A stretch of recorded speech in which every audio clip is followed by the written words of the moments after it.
C'est parti pour la révision du fichier électoral. Les opérateurs de kits attendent les Burkinabés pour les enrôler. L'opération a été lancée hier à Dédougou par le Premier ministre. Les précisions dans ce journal. L'armée malienne marche vers Kidal. Un convoi d'environ 300 hommes a quitté aujourd'hui Gao pour le nord du pays. C'est l'un des acquis de l'accord de paix d'Alger. On vous en dira plus dans un instant. Et également dans ce journal du sport avec Marthe Kuala qui ne cesse de collecter les lauriers. Elle a brillé de 1000 feux au mythique d'athlétisme de Metz avec à la clé une médaille d'or. Les détails dans ce journal. Bonsoir et merci de nous suivre. Le temps est venu de s'enrôler pour pouvoir compter dans le choix du président du Faso et de débuter. La CENI a déployé son dispositif à Dédougou dans la boucle du Moun. À tout seigneur, tout honneur, le Premier ministre qui patronnait le lancement de l'opération d'enrôlement des électeurs de l'intérieur a été le premier citoyen à recevoir sa carte d'électeur. On en sait plus avec Benjamin Kwame de retour de Dédougou. Le 22 novembre 2020, c'est un rendez-vous éminemment citoyen au Burkina Faso. Vous le savez certainement, c'est la date des élections présidentielles, législatives et communales après. L'opération de révision des listes électorales biométriques est lancée. Et il ne faut pas rester en retrait selon le président de la CENI du Burkina Faso. Les jeunes de Dédougou se disent déjà prêts pour se faire enrôler. L'information est la bienvenue parce que vraiment nous devrons nous engager pour l'enrôlement. Et dès aujourd'hui seulement, je me sens vraiment libre de m'enrôler pour les élections à venir. Comme ils ont lancé un appel à tout un chacun, donc d'ici demain, donc je compte me rendre dans un centre par exemple, un centre d'enrôlement pour me faire enrôler. La révision de la liste électorale met un point d'honneur cette année sur les jeunes qui ont 18 ans et plus. Dans la région de la boucle du Moun, justement, ils sont plus de 2 millions. Ces personnes qui nous intéressent justement pour le présent processus d'enrôlement. Sur ces 2 4 503 personnes, nous avons déjà 1 128 718 qui sont sur le fichier électoral. Nous devons donc retrouver et enrôler 875 785 personnes sur les 1605 emplacements. Globalement, pour cette opération, plus de 4 millions de nouveaux électeurs doivent être enrôlés. Le patron de la CENI sonne la mobilisation. Je vous exhorte donc, pendant les 10 jours que les équipes de la CENI seront dans vos villages et vos secteurs, de prendre 5 petites minutes seulement pour aller vous faire enrôler. Pour une participation inclusive, le chef du gouvernement burkinabé lance un appel. L'heure n'est plus au débat stérile, mais de se faire enrôler pour choisir le candidat devant diriger le pays ou la commune. Les élections, c'est l'occasion pour chaque citoyen de la République de se manifester, de donner son point de vue sur le choix de ceux qui doivent diriger son pays. Et c'est important donc que pour pouvoir exprimer cette voix-là, il faut avoir sa carte d'électeur. La voix de chacun des citoyens compte. Et c'est à travers les urnes que nous devons exprimer notre choix et non pas à travers des débats sérieux. Mais en attendant, l'opposition politique fait des interpellations pour la reconduction de l'enrôlement des Burkinabés de la diaspora. L'opposition politique voudrait saisir cette opportunité pour interpeller la CENI sur la nécessité de reprendre ou à poursuivre l'enrôlement de nos compatriotes de l'étranger afin d'assurer leur participation.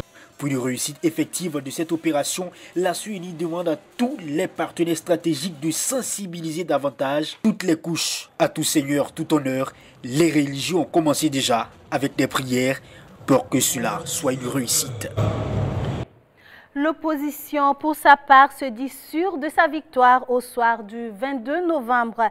Elle l'a dit aujourd'hui même aux journalistes. Pour y arriver, les différentes forces politiques réunies dans le cadre du chef de file de l'opposition entendent former une coalition. Ahmed Nanima.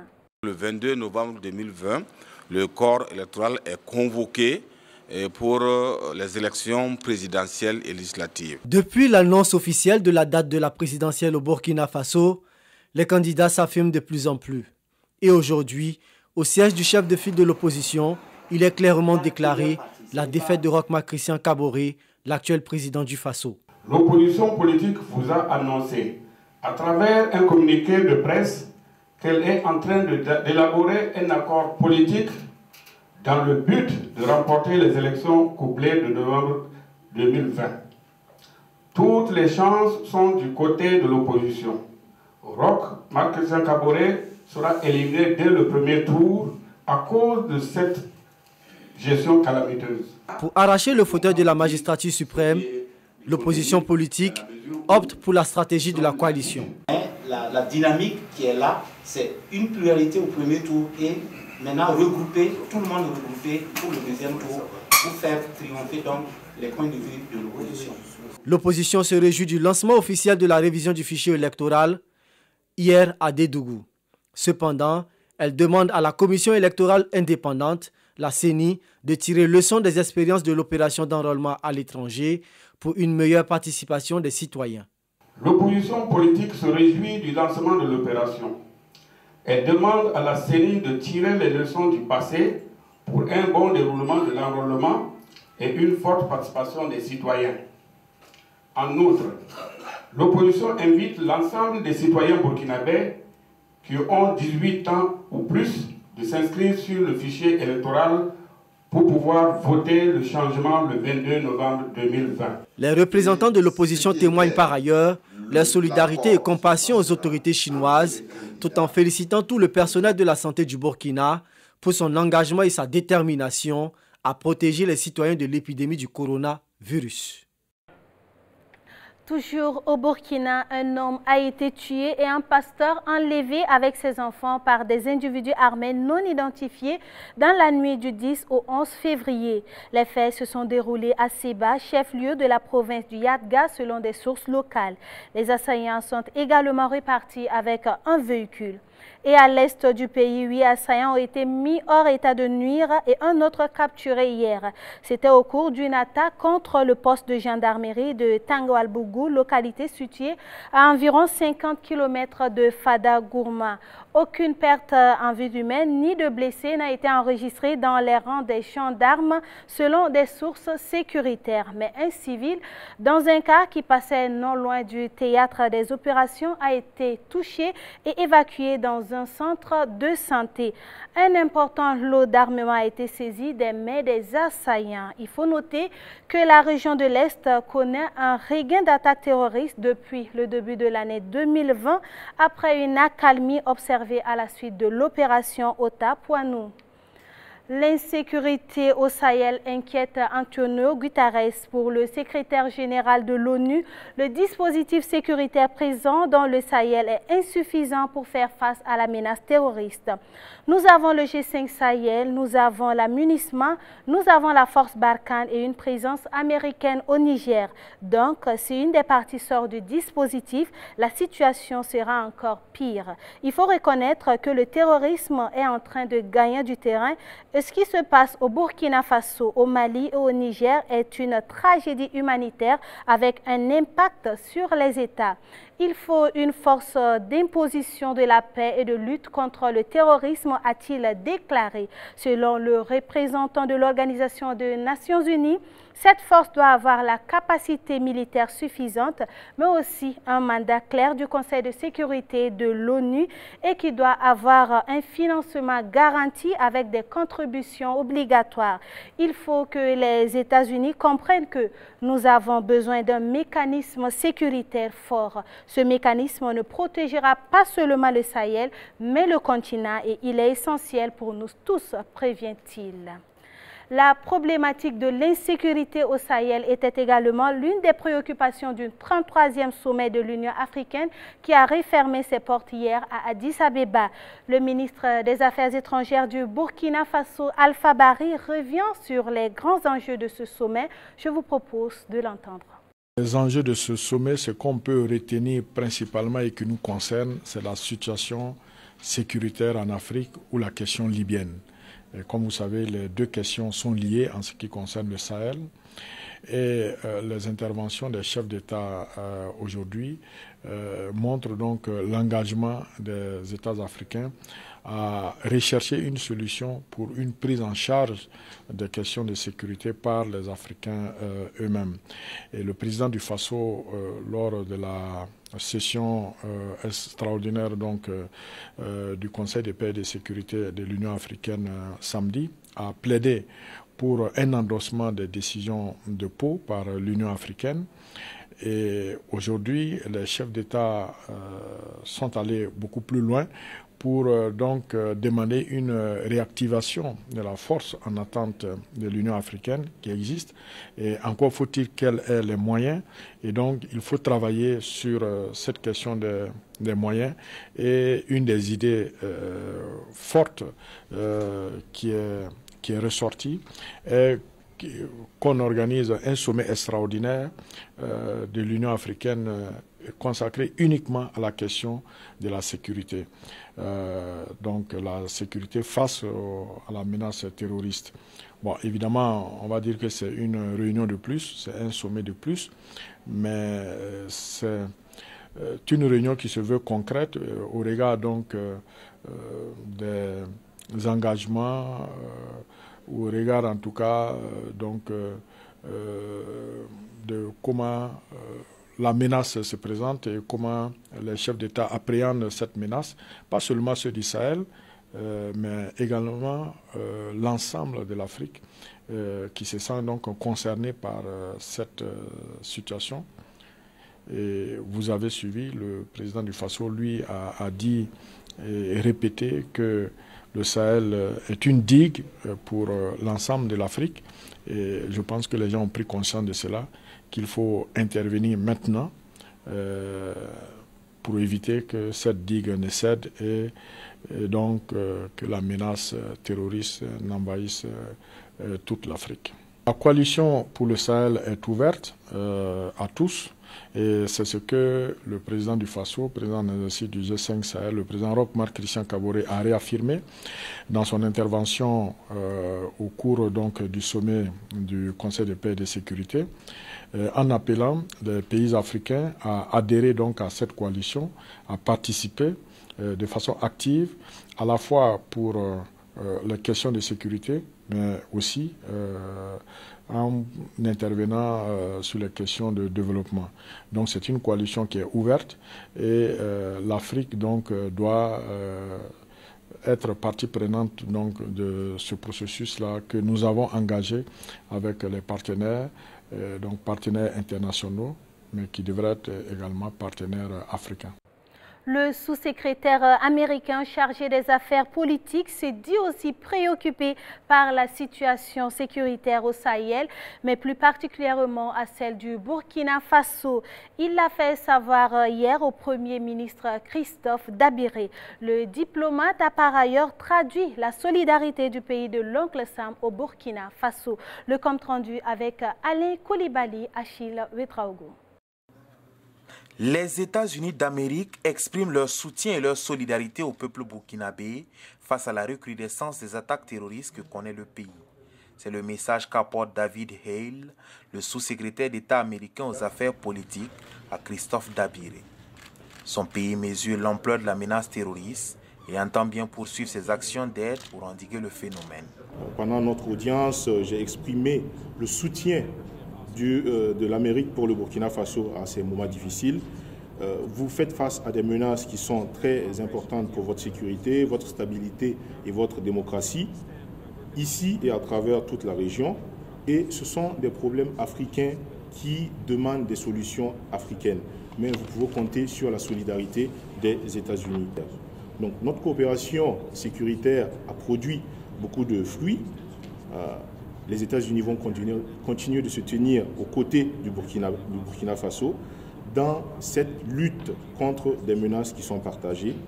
Et nous avons discuté de l'engagement du Burkina Faso à lutter contre le terrorisme et des réponses qui doivent aller au-delà de la réponse militaire. Ces réponses doivent inclure justement l'aide au développement, l'aide humanitaire, la croissance économique et justement étendre la présence de l'État à travers le territoire. Selon le diplomate américain, aucune présence de troupes militaires américaines n'est envisagée sur le théâtre des opérations. Mais les forces armées burkinabées continueront d'être assistées en termes de formation et d'équipement. Donc les États-Unis restent un partenaire fort et un partenaire engagé et sûr pour le Burkina Faso et ses partenaires à travers la région. Nous avons une stratégie qui est très forte, qui a été mise en place et qui fait ses preuves. Nous apportons un soutien en matière de logistique, en matière de soutien militaire et nous avons aussi des programmes de formation. La preuve, nous avons un programme de formation avec la Garde nationale du district de Colombie où il y a un accord qui a été signé et je peux vous dire que nous mettons en place des initiatives très fortes au niveau du département d'État pour soutenir justement le Burkina Faso dans des efforts de lutte contre le terrorisme. Et je voudrais vous dire que nous pensons tout le temps à comment nous pouvons réévaluer la façon dont nous mettons en place notre stratégie et voir dans quelle mesure nous pouvons allouer beaucoup plus de ressources dans les secteurs où ils sont le plus, où on en a le plus besoin. Mais je peux vous rassurer que les États-Unis restent un partenaire fort et solide qui se tiendra aux côtés du Burkina Faso. D'autres points étaient également au cœur des échanges. Il s'agit notamment du partenariat entre les deux pays et les questions de bonne gouvernance et de démocratie. Au Mali, un pas important est en train d'être franchi dans la mise en œuvre de l'accord d'Alger. Un convoi d'environ 300 militaires a pris aujourd'hui le départ de Gao pour la ville de Kidal. Le groupe est composé d'un tiers de militaires de l'armée régulière, un tiers d'ex-rebelles et un autre tiers d'ex-combattants pro-gouvernementaux. Les militaires sont attendus sur place vendredi. En cours de chemin, ils passeront leur première nuit en principe dans la localité de Bourem et sur tout le trajet jusqu'à Kidal. La sécurité est renforcée avec, outre le concours de la mission de l'ONU, celui de la force française Barkhane. Santé à présent au Burkina Faso, on peut pouffer un ouf de soulagement. Le cas suspect de coronavirus est testé négatif. Le citoyen chinois était placé en observation depuis le 5 février dernier à l'hôpital de Tengandogo. Après les différents examens cliniques, il ne présente aucun signe spécifique du coronavirus. L'annonce a été faite aujourd'hui à Ouagadougou par la ministre de la Santé, Claudine Lougué. Par ailleurs, elle informe que des dispositions sont prises pour pallier à d'éventuels cas du virus au Burkina. Je vous invite à l'écouter.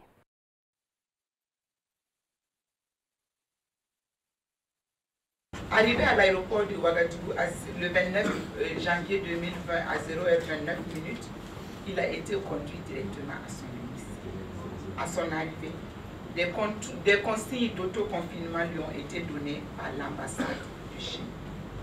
Suite à la persistance de la toux et de l'apparition d'une gêne respiratoire et d'une fièvre, il sollicite une consultation avec une radiographie à la délégation médicale chinoise. Devant ce tableau, l'équipe médicale donne l'alerte. L'analyse rapide du risque met en évidence la notion de séjour récent en Chine et la cohabitation du cas suspect avec deux compatriotes résidents permanents au Burkina Faso. Les investigations de laboratoire par des experts venus de l'Institut Pasteur de Dakar ont été négatives pour le nouveau cas de coronavirus. Le gouvernement voudrait rassurer la population que les mesures entreprises sont toujours de mise pour réduire le risque d'importation ou de propagation de la maladie due au coronavirus. Et une récompense attend le scientifique qui va mettre au point le vaccin contre le coronavirus. Le célèbre acteur chinois Jackie Chan promet la rondelette somme de 85 millions de francs CFA à celui qui réalisera cet exploit salutaire. Considéré comme une urgence sanitaire publique mondiale, le coronavirus a fait plus de 500 morts en Chine. Par ailleurs, l'Organisation mondiale de la santé, l'OMS, a lancé le mercredi dernier un appel pour la mobilisation de 675 millions de dollars pour renforcer les mesures internationales de lutte contre cette épidémie. À présent, nous faisons le tour de l'actualité traitée par les quotidiens burkinabés. Pour la revue de presse de ce jour, je reçois une fois de plus sur ce plateau Drissa Traoré. Bonsoir Drissa. Bonsoir Judith. Et quels sont les sujets à la une aujourd'hui? Effectivement, le lancement officiel de l'enrôlement biométrique, la session extraordinaire du Haut Conseil du dialogue social sur la problématique de l'UITS ainsi que l'ouvrage Ma part de vérité de l'ancien président Jean-Baptiste Ouédraogo sont autant de sujets que développe la presse burkinabèse ce mardi. Il faut dire que sur le premier volet des titres, Siloya placate à sa une, révision du fichier électoral, 4 500 000 électeurs attendus, même constat chez le quotidien, qui titre « La CENI veut enrôler 4,5 millions de nouveaux électeurs ». De même que l'Express du Faso qui ajoute « Enrôlement biométrique, c'est maintenant que débutent les élections ». Et l'observateur Palga de confirmer avec ce titre, nous allons le voir tout de suite. Voilà, Dédougou lance la machine. Et ce, selon aujourd'hui au Faso, pour un scrutin transparent le 22 novembre, comme vous le constatez à la une. Voilà. Dans un autre registre, il faut dire que les médias reviennent sur la sortie du Haut Conseil du dialogue social sur la problématique de l'UITS. Le pays mentionne à sa une au Conseil du dialogue social l'UITS au menu de la première session extraordinaire 2020. Il faut aussi, c'est la même titraille chez l'observateur Palga. Nous allons le voir tout de suite. Voilà. L'UITS au menu d'une session extraordinaire. Le quotidien, quant à lui, indique débat sur l'UITS. Le HCDS, à comprendre le Haut Conseil du dialogue social, veut se doter d'armes pour anticiper une crise sociale. Justement, dans la même lancée, aujourd'hui, au Faso note le HCDS en session pour dégager des propositions concernant l'application de l'UITS. Pour conclure, certains quotidiens n'ont pas manqué de revenir sur la réplique de l'UNIPS par rapport au livre Ma part de vérité de l'ancien président Jean-Baptiste Ouédraogo. L'observateur Palga, tout comme aujourd'hui au Faso, rapporte à l'heure une des propos de M. Ouédraogo, le secrétaire national de la jeunesse de l'UNIPS, en titrant « Un condensé de ressentis mal digérés ». Nous allons le constater. Le quotidien cite davantage le secrétaire national, oui, en relevant à sa une, le président Jean-Baptiste ne fait qu'un condensé de ressentis mal digérés pour égrener avec haine, jalousie et méchanceté son échec dans sa courte gestion de l'État. Merci beaucoup, Drissa Traoré. Parlons à présent de cette scène qui a obligé plus d'un passant à faire une halte pour satisfaire leur curiosité. Un motocycliste précipité dans un canal profond bordant l'avenue sur laquelle il roulait. Ça s'est passé hier dans la matinée à Ouagadougou, non loin de la grande mosquée de Ouaga 2000. Issa Kabré est sorti indemne de cette chute. Un véritable miraculé, comme vous allez le voir dans le reportage que nous vous proposons.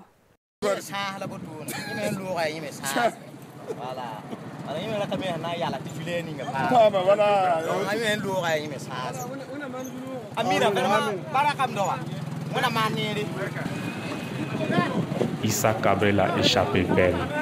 Sa course terrestre aurait pu s'arrêter là, au fond de ce caniveau. Un véhicule en vitesse l'a précipité au fond de ce trou alors qu'il roulait tranquillement sur cette voie qui borde Ouaga 2000 sur l'axe de l'avenue qui relie le boulevard France-Afrique au boulevard Mohamed Kadhafi en passant par la grande mosquée de Ouaga 2000. La faucheuse a filé à toute vitesse sans prendre des nouvelles du pauvre cycliste, sans doute par peur de représailles. Issa a chuté mais se relève avec bonheur sans trop de dommages. On peut voir quelques égratignures sur son bras et ses pieds, mais pour ça, Issa n'en fait pas un problème. Issa Kabré n'en fait pas un problème. L'essentiel, c'est de sortir vivant de cet accident.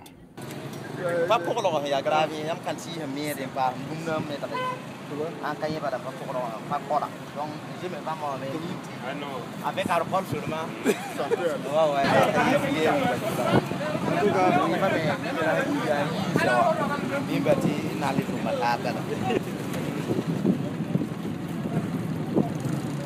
Le seul souci qui l'habite, c'est de repêcher sa motocyclette restée 5 mètres au plus bas. C'est chose faite en 15 minutes avec l'aide des riverains. Quand on interroge, il n'a qu'une interpellation vis-à-vis des autorités municipales. Renforcer les balises de fer qui portent les caniveaux payants comme un tombeau ouvert. Il ne faut plus que pareil accident arrive à quelqu'un d'autre. Un véhicule a été retrouvé au fond de ce canal avec une caméra de son conducteur.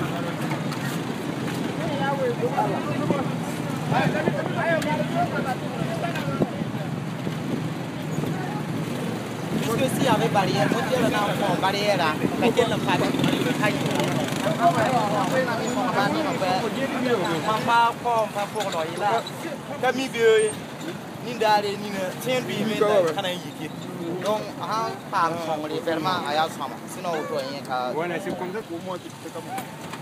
Issa Cabré a eu plus de chance. Il peut reprendre ses courses. Un chantier de construction attend le maçon qu'il est. S'il te plaît. Du sport pour clore cette édition, elle l'a fait. Marthe Kuala a remporté hier le meeting en salle de Metz sur la distance de 60 mètres et ne faisant pourtant pas partie des favorites, la sprinteuse burkinabé a dominé haut la main cette épreuve technique d'un meeting désormais inscrit comme premium dans le circuit européen. Une fierté pour le Burkina. Regardez. Sur ces 60 mètres haies, les bookmakers ne donnaient pas cher de sa peau. Pourtant, logé au couloir 3, Marthe Kuala va réaliser l'exploit. Après un départ canon, la Burkinabé arrive à se détacher de ses adversaires dès les 30 mètres. Elle finit la course en tête avec un temps de 8 secondes 13 centièmes, battant au passage le record du Faso sur la distance.